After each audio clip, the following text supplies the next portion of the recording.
길었던 사순절을 마치고 오늘 드디어 부활주일을 맞이하였습니다. 이번 고난주간 새벽 기도회 가운데, 새벽의 자리 가운데 정말 많은 분들이 참여해 주셨습니다. 수요일에는 말씀드린 것처럼 교육자를 포함해서 24명이나 함께 이 자리에 모여서 새벽에 하나님 말씀 붙잡고 기도하는 시간을 가졌습니다. 고난을 바라보는 새벽, 함께 쌓아가는 기도가 제일교회의 희망이 되고 또 제일교회의 능력이 되고 힘이 될 것입니다. 우리 안에 있는 어둠과 절망 모두 물러가고 부활하신 예수님이 주시는 생명과 기쁨의 은총이 우리 온교우들 마음 가운데, 가정 가운데 함께하기를 빕니다. 역사적으로 교회가요, 부활절마다 함께 나눈 인사말이 있습니다. 톨스토이가 쓴 부활이라는 책에도 나오는 아주 유명한 인사말이고요. 또 2000년 동안이나 교회가 함께 했던 인사입니다. 우리 잘 알고 있죠? 한 분이 예수님께서 부활하셨습니다 라고 인사하면은 다른 분이 정말 부활하셨습니다. 이렇게 인사하겠습니다. 우리 함께 좌우에 계신 분, 앞뒤에 계신 분들 보면서 인사하겠습니다. 예수님께서 부활하셨습니다. 정말 부활하셨습니다. 예, 예수님께서 정말로 부활하셨습니다. 오늘 우리가 함께 읽은 예레미야 말씀 31장을 보면요, 이 31장을 별명이 작은 위로의 책이라고 불립니다.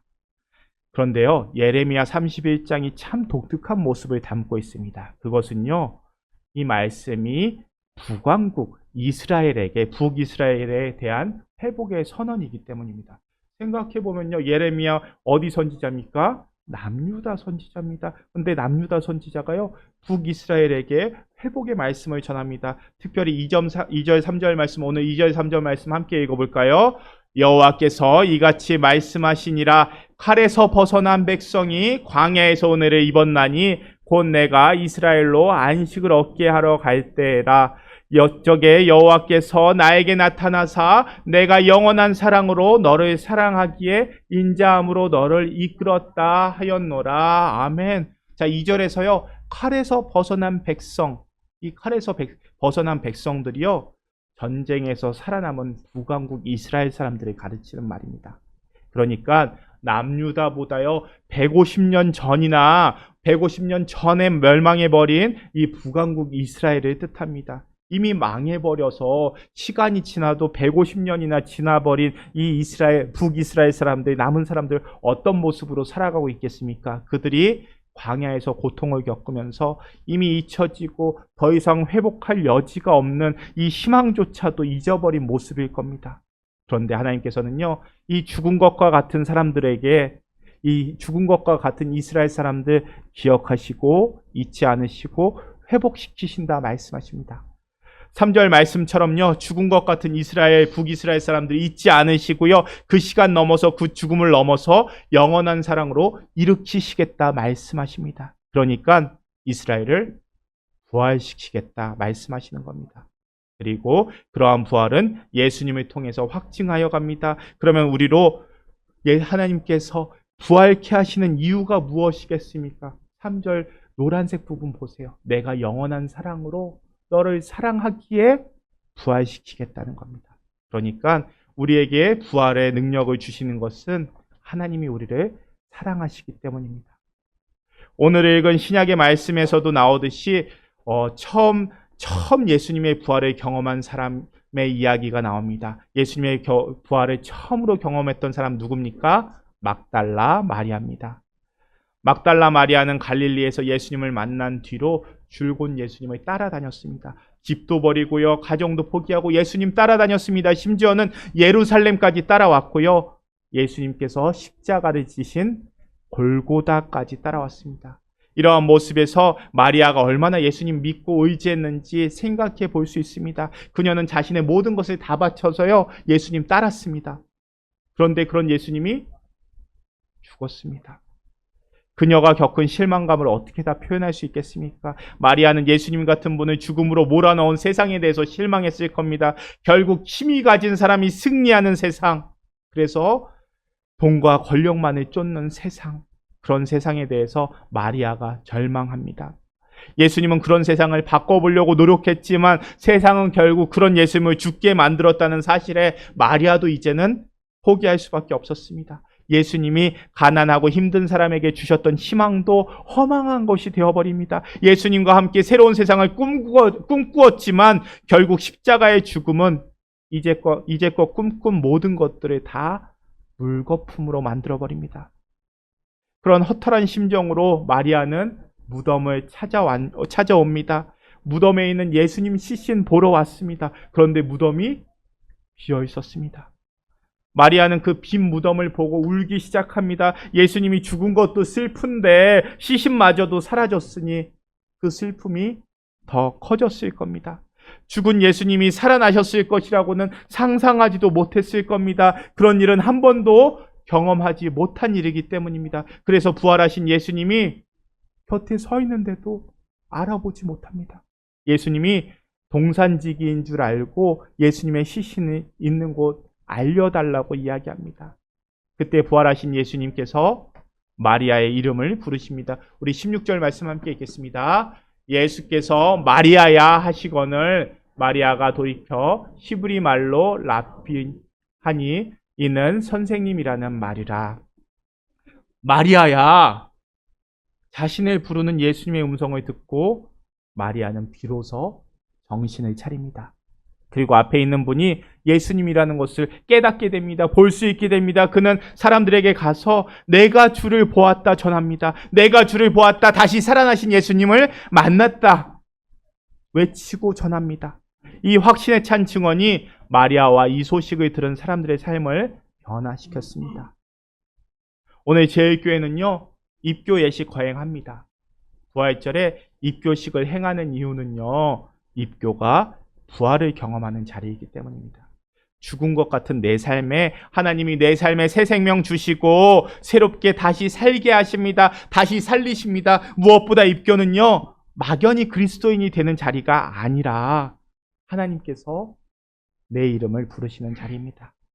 16절 말씀에서 예수님께서 마리아야 부르실 때 마리아가 돌이킬 수 있었던 것처럼, 보지 못했던 그 눈이 밝아져서 예수님을 바라봤던 것처럼, 오늘 입교의 자리에서 예레미야 말씀처럼 죽은 것과 같은 이스라엘을 내 백성이라고 부르신 것처럼 유아 세례 때 이미 주님께서 나를 아시고 내 이름을 부르시며 세례를 주셨던 그 하나님께 응답하는 자리, 그 자리가 바로 입교의 자리입니다.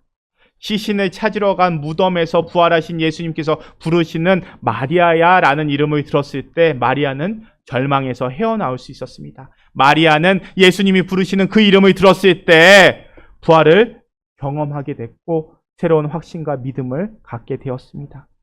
마리아야 부르시는 그 음성 들었을 때 마리아는 죽음이 결코 우리 인생의 끝이 아니구나, 새로운 확신과 믿음을 얻게 됩니다. 그렇게 마리아는 죽음을 넘어서는 새로운 능력이 그 안에서 일어나기 시작됩니다. 예수님께서 살아나셨습니다. 부활하신 예수님께서 내 이름 불러주셨을 때 마리아는 더 이상 죽음이 두렵지 않게 됩니다. 죽음을 이겨내신 예수님께서 그 능력이 많으신 예수님께서 내 이름 아시고 부활의 능력을 우리에게 주셨는데 우리가 사망의 권세 두려워할 이유가 무엇이겠습니까? 부활의 능력은 이 세상과 사람을 죽음으로 몰아가는 사망의 세력이 결코 성공할 수 없다는 것. 돈과 권력이 다스리는 세상은 결코 영원하지 못한다는 것을 볼 수 있는 눈을 띄워주십니다.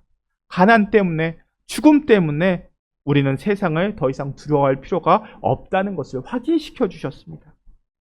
오늘 입교 자리를 통해서요, 여러분들께서는 내가 세례받았을 때, 내가 입교 받았을 때를 돌아보시기 바랍니다. 하나님이 사랑하시는 자녀 주시은에게 내가 성부와 성자와 성령의 이름으로 세례를 주노라. 내 이름 위에 성부와 성자와 성령의 이름, 성부 하나님과 성자 예수님과 성령님의 이름을 더하십니다. 나에게 하나님의 지혜와 능력을 더하신다는 뜻입니다. 그런 우리에게 무엇이 두렵겠습니까? 세상에 가장 지독한 아픔인 죽음조차도 이겨내신 예수님이 그 이름을, 그 능력을 우리에게 부어주신다는데 우리가 무엇이 두렵겠습니까? 죽음 앞에서 절망하고 있는 우리들을 위로하시고 새로운 확신과 새로운 희망을 주시고자 예수님은 부활하시고 살아있는 모습으로 마리아야 시은아, 우리의 이름 부르시고 우리 만나 주십니다. 예수님이 이전까지는 없었던 새로운 사건, 부활의 사건을 일으키심으로써 우리들이 새로운 확신과 새로운 믿음 가지고 살아갈 수 있게 됩니다. 부활하신 예수님이 우리로 하여금 새로운 믿음 가지고 살게 만드십니다. 성도 여러분, 우리의 인생은요, 결코 죽음으로 끝나지 않습니다. 우리가 사는 세상은요, 결코 허무하게 끝나지 않습니다. 우리 인생은 영생을 누리며 우리의 인생과 이 세상의 역사는 아름답게 완성될 것입니다. 부활하신 예수님이요, 지금 우리에게 그런 능력을 부어주십니다. 그런 확신을 주십니다. 이 확신 가지시고 세례 받으신 자답게, 예수님의 이름을 받은 자답게 모든 악함과 약함과 질병과 절망 이겨내시고 죽음도 두려워하지 말고 더 강건하게, 더 아름다운 모습으로 살아내실 수 있는 저와 여러분들 되실 수 있기를 바랍니다. 함께 기도하겠습니다. 예수님을 죽음에서 일으키신 하나님, 주님은 예수님의 부활을 통해서 온 인류에게 새로운 믿음과 확신을 주셨습니다. 우리 인생과 세상이 결코 죽음과 허무에 굴복하지 않을 것입니다. 주님의 뜻을 이루며 아름답게 완성될 것입니다. 결국 이 세상의 마지막에 풍성한 생명의 잔치가 벌어질 것입니다. 부활하신 예수님을 믿는 믿음으로 그러한 소망 굳게 하시고 어떤 유혹이나 위협에도 굴하지 않게 하여 주옵소서. 완성될 하나님 나라 향해서 한 걸음 한 걸음 나아갈 수 있게 하여 주옵소서. 부활의 첫 열매가 되신 예수님의 이름으로 기도합니다. 아멘.